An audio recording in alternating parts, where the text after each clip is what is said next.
Chers collègues, quand je dépose le texte, c'est à la suite d'un événement que j'ai connu comme avocat. Une jeune femme est livrée à une faiseuse d'anges, victime de septicémie. Elle meurt à 18 ans. Je trouve cela tellement injuste et je me dis, il n'est pas pensable qu'on ne puisse être maître de son corps, a fortiori du fruit que l'on porte. Si on ne veut pas de ce fruit, on a le droit de le rejeter. On n'est pas obligé d'être mère.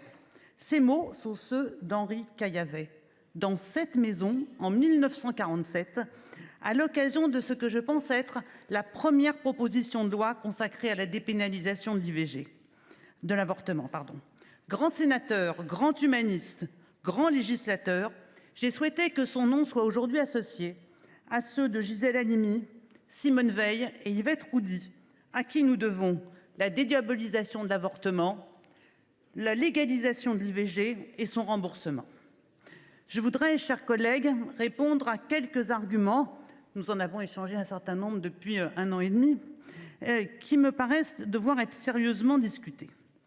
Premier argument, il s'agirait en fait aujourd'hui de l'importation d'un débat en France d'un sujet purement américain, exclusivement justifié par l'arrêt Dobbs.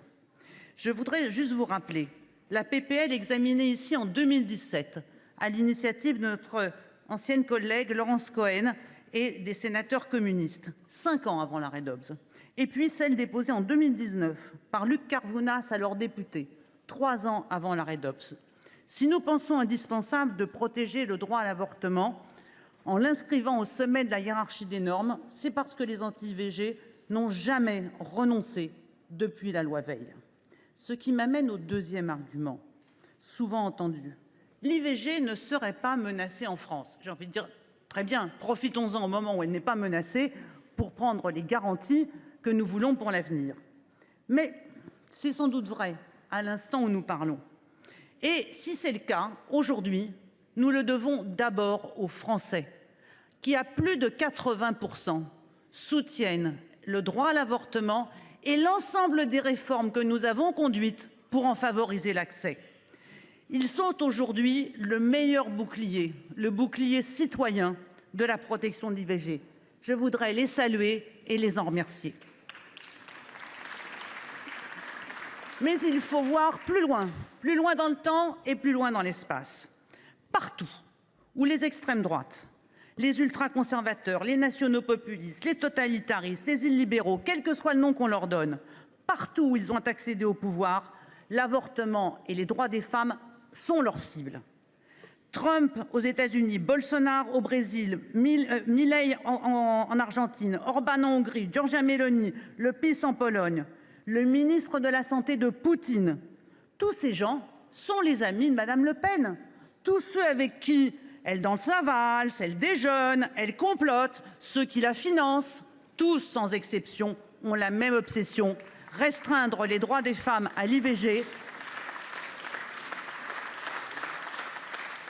poursuivre les femmes qui y recourent, criminaliser et harceler les militantes et les soignantes qui viennent au secours des femmes, tous sans exception. Et je ne crois pas à une quelconque exception d'une extrême droite française, à un microclimat qui nous protégerait. En revanche, je crois à la taquilla. Et je ne la vois pas uniquement chez les islamistes. Je la vois aussi chez nous, lorsque l'on veut se fondre dans le paysage et faire croire aux Français que l'on n'attaquera pas les droits des femmes. C'est ça la réalité qui nous attend. Alors, d'autres l'ont évoqué avant moi. Quand une chaîne de télévision désigne l'avortement comme première cause de mortalité mondiale et traite les femmes de criminelles.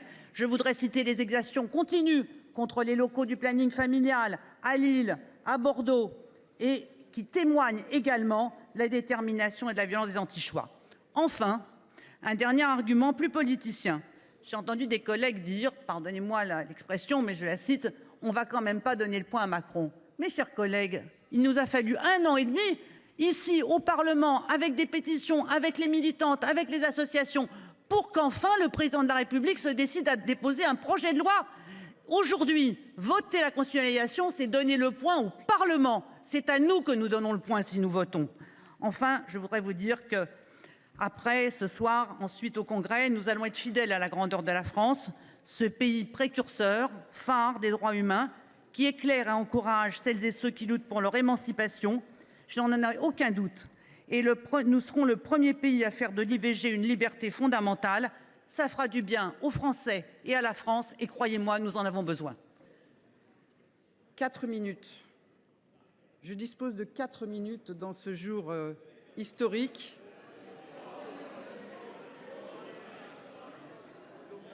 Pour tenter de convaincre peut-être les derniers indécis, les hésitants sur le sujet qui nous occupe. Alors j'irai droit au but. Non, la volonté française d'inscrire l'interruption volontaire de grossesse dans la Constitution n'est pas une réaction à une décision de la Cour suprême des États-Unis. Elle préexistait. Je salue à nouveau Laurence Cohen dans les tribunes, notre ancienne collègue, qui en 2017 déposait un premier texte. Il est vrai que cette décision américaine fut un électrochoc pour la société française. Comment, dans une démocratie avancée, l'IVG pouvait être menacée? Parce que, oui, il existe en France, ça a été rappelé par plusieurs intervenants, en Europe, un risque de remise en cause du droit à l'avortement. Les pays ont été cités. La Hongrie, la Pologne, l'Italie, l'Espagne peut citer 2014. Et encore une fois, et Dominique Vérien l'a rappelé, d'autres aussi, nous avons vu comment, dans la presse française actuelle, nous pouvons être l'objet aujourd'hui des anti-avortements. Non, le droit à l'interruption volontaire de grossesse n'est pas déjà garanti constitutionnellement. Je pense que désormais, je ne l'ai d'ailleurs pas entendu aujourd'hui, ce n'est plus revendiqué, car il ne faut pas confondre une décision du Conseil constitutionnel qui a validé la constitutionnalité d'une loi et le fait que son principe soit inscrit dans les textes. Et oui, la Constitution proclame des droits sociaux, proclame des droits sociétaux. Je ne sais s'il faut les qualifier de catalogue, mais bien évidemment, le droit à l'emploi, la parité, le droit de grève, la peine de mort, le droit syndical, entre préambule de 46 et contenu du texte de la Constitution, la Constitution en est pleine. Alors, certains de nos collègues ont souhaité déposer 2 amendements auxquels je souhaiterais apporter quelques éléments de réponse pour peut-être vous dissuader de les voter. Le premier concerne le terme « garantie » que notre collègue Philippe Bas souhaiterait supprimer en indiquant que son sens serait flou. Il est exact que ce terme n'est accolé à aucun moment dans la Constitution au terme « liberté ». Sauf que les libertés que j'ai évoquées précédemment sont des libertés qui s'exercent de manière autonome, individuelle. La liberté d'avoir accès à l'interruption volontaire de grossesse est particulière. Il lui faut toujours l'intervention d'un tiers. Le pharmacien qui va vous vendre les pilules abortives, le médecin ou la sage-femme qui va vous assister. Et le terme « garantie » permet d'assurer que l'État ne décide pas de mettre un terme à l'accès à tous ces dispositifs pour de facto vider la possibilité de tout avortement. La deuxième chose, c'est concernant la clause de conscience des médecins dont d'autres collègues ont souhaité faire l'objet d'un amendement. J'indique que la clause de conscience, bien évidemment, est d'ores et déjà protégée par l'article 10 de la Déclaration des droits de l'homme et qu'à aucun moment dans la Constitution, elle n'est visée spécifiquement dans un champ précis autre. Si vous décidez tout à l'heure de viser spécifiquement la clause de conscience, la liberté de conscience pour les médecins dans le cadre de l'interruption volontaire de grossesse, vous viderait de leur portée et de sa portée les dispositions de l'ensemble de ce concept figurant à l'article 10 de la Déclaration des droits de l'homme. Ainsi donc, cet amendement a un objet finalement pervers. Il atteindrait l'inverse de l'objectif fixé. J'en termine, Madame la Présidente. Nous sommes au 50e anniversaire de la loi Veil. Quel bel anniversaire aujourd'hui de voter, beaucoup y sont attachés, tous y ont fait référence. Quel bel anniversaire aujourd'hui de voter cette constitutionnalisation et de rendre hommage à ce qui s'est passé en 1974. Je me félicite ce soir que nous soyons réunis dans l'espoir de faire aboutir la constitutionnalisation de l'IVG. J'ai la certitude qu'avec le recul, nous regarderons cette soirée comme un moment précieux de l'histoire de notre République, tout comme l'inscription dans notre Constitution de l'abolition de la peine de mort en 2007. Si le séisme provoqué par la révocation de l'arrêt Roe Wade aux États-Unis a donné toute sa force à cette revendication, portée d'ailleurs depuis 2018 par les socialistes, les menaces qui pèsent sur l'IVG n'épargnent pas non plus le continent européen. Je pense notamment à la Pologne, où seules les IVG en cas de viol ou de danger pour la vie de la mère sont autorisées. À la Hongrie, où les femmes souhaitant avorter sont obligées d'écouter battre le cœur du fœtus. Au regard de la montée de l'extrême droite dans notre pays, il est illusoire d'imaginer que nous serons éternellement à l'abri de telles régressions.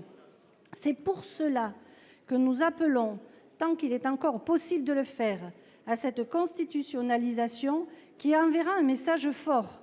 Le droit des femmes à disposer de leur corps est inaliénable. J'espère qu'une telle victoire nous donnera l'impulsion nécessaire pour garantir l'effectivité de ce droit pour toutes les femmes, y compris celles vivant en ruralité. Faute d'offres de soins suffisantes, l'accès à l'IVG est en effet aujourd'hui marqué par de fortes inégalités territoriales qui pénalisent surtout les femmes isolées et les femmes précaires. Rappelons que 13 départements ne comptent aucun gynécologue et que 18% des femmes réalisent leur IVG hors de leur département. Je me bats pour le droit de la femme à choisir ses maternités, déclarait Gisèle Halimi. Soyons ce soir à la hauteur de cette ambition. Notre présence nombreuse montre l'importance que vous attachez, que nous attachons au moment politique que nous allons vivre ensemble dans quelques instants. Le débat qui nous anime aujourd'hui est très attendu de la société française et le garde des Sceaux a raison de dire que nous sommes regardés ce soir. Car quelle que soit notre position, elle est souvent liée à de très fortes convictions. Ma conviction profonde, sincère, est que le droit absolu à disposer de son corps est une condition indispensable à l'existence de toutes les autres libertés. Fruit d'un long combat, c'est un élément structurant de l'égalité entre les femmes et les hommes. Mes chers collègues, partout dans le monde aujourd'hui s'élèvent des voix et des actions pour restreindre et bafouer le droit à l'avortement. Les exemples sont nombreux. Au niveau international, il y a désormais une coalition d'États qui mène d'âpres offensives contre les droits des femmes et donc contre les droits humains. Le climat n'a jamais été aussi inquiétant, cela a été rappelé à plusieurs reprises dans la discussion générale. Et je pourrais vous évoquer le planning familial de Lille qui a été tagué avec des propos insultants à l'égard des femmes il y a quelques jours. La constitutionnalisation de l'interruption volontaire de grossesse permettra d'envoyer un signal fort tant au niveau national qu'au niveau international, un signal d'absolue conviction que garantir l'accès à l'IVG est cardinal et qu'il est d'une importance telle que nous ne pourrons pas le remettre en question. Mes chers collègues, je respecte les sensibilités qui se sont exprimées par le dépôt d'amendements visant de fait à prolonger la procédure constitutionnelle. Mais je tiens à vous le dire avec beaucoup de force, il est aujourd'hui temps et le gouvernement a enfin pris ses responsabilités. Nous avons un véritable rendez-vous avec l'histoire, ne le manquons pas ce soir. Aujourd'hui, et c'est un moment rare dans la vie parlementaire, nous avons la possibilité de faire l'histoire. L'occasion nous est donnée d'être à l'avant-garde, ça a été dit par plusieurs oratrices et orateurs, dans la défense du droit à l'IVG, en envoyant au monde et à toutes les personnes en lutte pour le droit à l'IVG un message puissant pour la défense de ce droit fondamental. Nous sommes regardés par les Françaises et les Français et nous sommes attendus pour graver dans le marbre de notre Constitution le droit à l'IVG. Près de 90% de nos compatriotes soutiennent ce texte. Certains ont dit au cours de ce débat que ce droit n'était pas menacé, donc pas nécessaire d'être constitutionnalisé. Je peux vous témoigner qu'en tant que sénateur des Français établis hors de France, j'ai pu me déplacer dans plusieurs pays qui ont remis en cause justement ce droit. Là-bas aussi, des responsables publics avaient prétendu que cela ne serait jamais le cas, que ça n'était pas nécessaire de mettre ce droit au sommet de la hiérarchie des normes juridiques de leur pays, car il n'était, soi-disant, pas menacé. Nous avons vu le résultat. En déplacement récemment en Asie, plusieurs compatriotes m'ont dit que si nous faisions entrer ce droit dans notre Constitution, elles seraient fières de notre pays. Soyons à la hauteur de ce moment historique, soutenu massivement par nos compatriotes. Devenons le premier pays au monde à constitutionnaliser ce droit fondamental. Il y a des moments historiques qu'il faut savoir sentir et appréhender. Celui qui nous rassemble aujourd'hui appartiendra indéniablement à l'histoire perpétuelle du combat en faveur du droit des femmes. Garantir la liberté de la femme à disposer de son corps s'avère un véritable combat dans le combat, peut-être le plus ardu à gagner. Ainsi, le Sénat, par sa prudence, son réalisme et sa sagesse, triptyque cher à Alain Power, a su souvent être au rendez-vous de ces moments historiques. Aujourd'hui, je crois que nous avons précisément besoin de sa prudence, de son réalisme et de sa sagesse. Prudence de garantir aux femmes une protection juridique maximale en constitutionnalisant la liberté de recourir à l'IVG. Réalisme d'observer que la France n'est pas un pays isolé et que partout, cette liberté est constamment remise en cause et attaquée quand elle n'est pas tout simplement niée. Sagesse enfin de ne pas insulter l'avenir et d'anticiper, puisque gouverner, c'est prévoir. Alors la Constitution n'est certes pas uniquement un catalogue de droits, mais à travers ces droits constitutionnellement garantis se dessine quelque chose de beaucoup plus profond, ce à quoi nous attachons une valeur fondamentale, ce que nous estimons devoir être impérativement protégé par notre État de droit, ce qui de manière intangible doit survivre aux tourments et affres du présent, ce par quoi enfin nous matérialisons les plus hauts principes de notre République. Alors oui, la Constitution n'est pas par essence un catalogue de droits, mais ces droits sont le reflet de ce que nous sommes collectivement. Il suffit d'écouter les femmes. Tel était le conseil prudent, réaliste et sage que prodiguait Simone Veil en 1975. Alors écoutons-les et protégeons-les en constitutionnalisant cette liberté si prompte à être effacée. Cher Alain Milon, je suis désolé de l'outrance qui est venue au secours de cet amendement, mais je voudrais ramener le débat au fond car il est sérieux.